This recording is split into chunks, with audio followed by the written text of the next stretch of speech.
Aujourd'hui, on est Yud-Tet Elul, le Tanya du jour. Donc, on va commencer une nouvelle lettre. Comme on l'a dit, le Admor Azaken, dans Yigeret à Kodesh, il a écrit des lettres et il a beaucoup parlé notamment de la Tzedaka.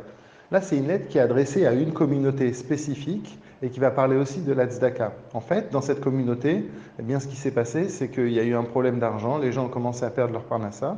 Et le Admor Azaken a entendu que l'argent donné pour Eretz Israël, le Mahamad, que les chassidim donnaient pour les chassidim de Eretz Israël, ben dans la ville, il avait chuté.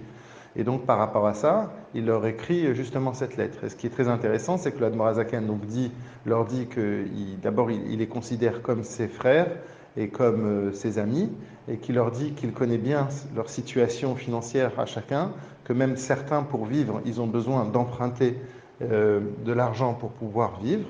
Et il leur dit, mais quand même, ça ne justifie pas le fait qu'auparavant, vous étiez une communauté qui donnait un grand Mahamad en Eretz Israël, une grande somme pour Eretz Israël, et qu'il ne faut pas, il ne faut pas cesser, il faut continuer, aller de l'avant et dépasser cette épreuve-là.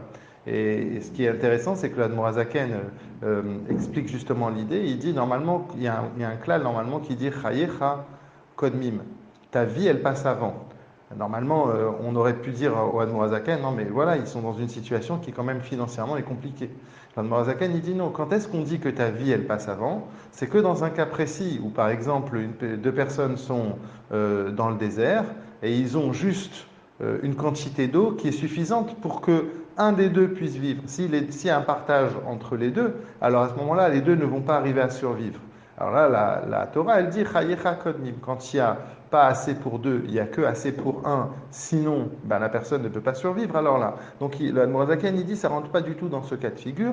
Et il faut savoir que même si nous, on doit vivre dans l'étroitesse et enlever un petit peu tous les luxes et tout ce que on a, eh bien, on ne doit pas arrêter de donner aux pauvres. Alors bien évidemment, dans nos générations où Baruch Hashem, on ne vit pas dans des situations d'étroitesse aussi graves qu'à leur époque, ça nous fait quand même un écho à nous-mêmes en se disant que voilà, que l'Admor Azaken, il insistait beaucoup sur le fait de donner aux pauvres et que ça doit faire partie justement de notre vie, de donner la tzedaka. Ça n'est pas simplement quelque chose que l'on fait que quand tout va bien, mais même quand on est dans l'étroitesse, même quand on n'a pas forcément tout ce qu'on peut avoir, eh ben, il faut faire le maximum pour donner la tzedaka.